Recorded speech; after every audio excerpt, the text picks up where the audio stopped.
Hello everyone. I'm Dr. Madhumita Gupta, consultant reflexologist and counselor.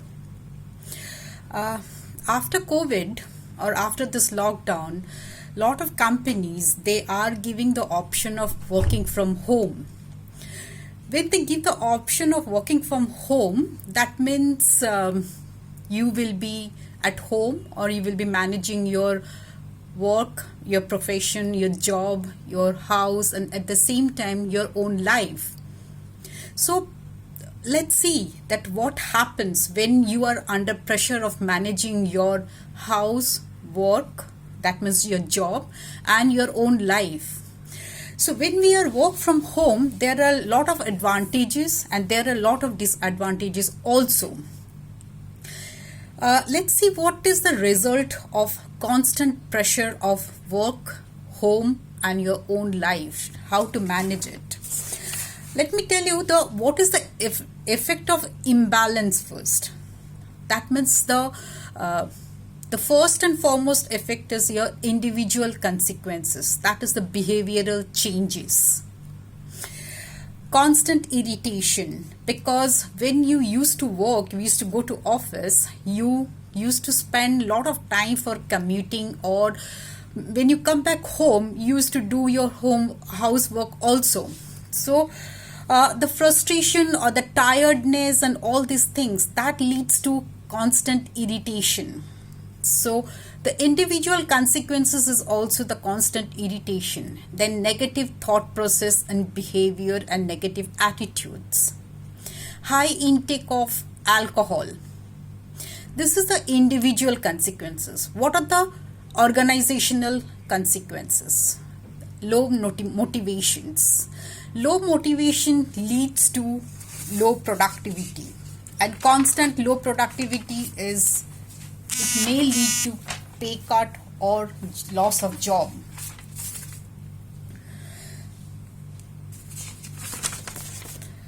And the third one is burnout. That means the complete health breakdown. Disorientation. What are the effects on the health? That is your physical health. The continuous low feeling, stress, it can lead to high BP, cholesterol, heart problem, diabetes, and all autoimmune diseases, even the lifestyle diseases also. It can lead to severe mental and health problems, conditions. So let's see how we can manage our time effectively so that we can maintain our performance also. Working from home, that does not mean that you are available 24/7. You need to understand that, and as well as your family need to understand that also. It's not that just the working from home, it needs to change your mindset also. Along with you, your family members, they also need to change their mindset. You are working from home, that does not mean that you are always there. If the kids or the elderly people are at home, they need to understand, they need to do their own few things when you were not home. So when you used to go to office, they used to do that, no? So they have to do it again. Even it's good for kids because they will be independent. So let's see how we can manage our time effectively when we are working from home. First and foremost is organize your housework as well as your office work. Set aside time for both. And establish the routine like before lockdown. When you used to go to office, for example, they used to leave home by 9 o'clock and you will be ready before that.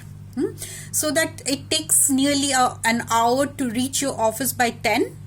And you, by that time, you in your mind, you always organize the day that how you want to go to office. When you go to office, how you want to do it, the meetings and everything. So get back that routine, introduce that routine again. So you're saving time for commuting. So invest the time for your emotional and mental well-being.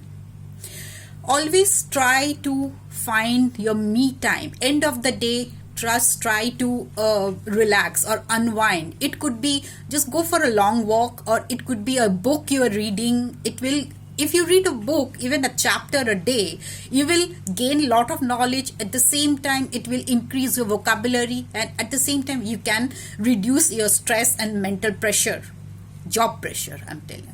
So introduce this me time. Don't forget your hobbies, or indulge your hobbies always.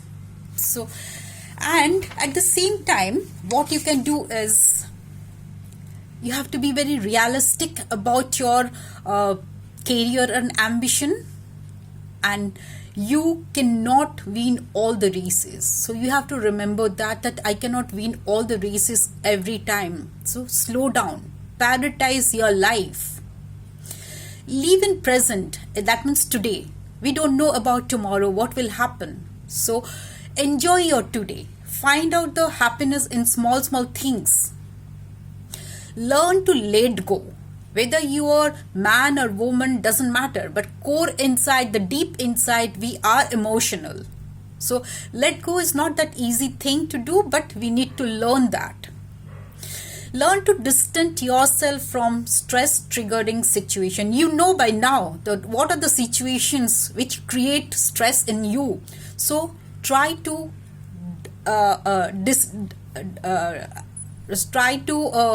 detach yourself. And then, one more very important thing is, be thankful what you have, or what you don't have. It's better to thank yourself or your God that what I got today. Don't trip about what you don't have. Learn to say no, because when you say no, that means you are opening a door for yes to something else. Sometimes it happens that we do a lot of things. We cross our limit. We cross our, we know that this is my limitation, but still we do. Because to please somebody else, my boss, my colleague, my family members, or whoever it is. Learn to say no. That will reduce a lot of stress. And accept yourself, what you are, how you are, because you cannot be perfect all the time. Giving and receiving is the key aspect of the flow of energy. It could be a small gift, or it could be a flower, it could be a small prayer, or even a smile. That will maintain the energy flow. You're appreciating somebody else's effort, or just the help they are doing. So we can manage our work-life balance effectively like this, and that will bring a lot of happiness and increase your productivity also. Thank you so much. Thanks a lot.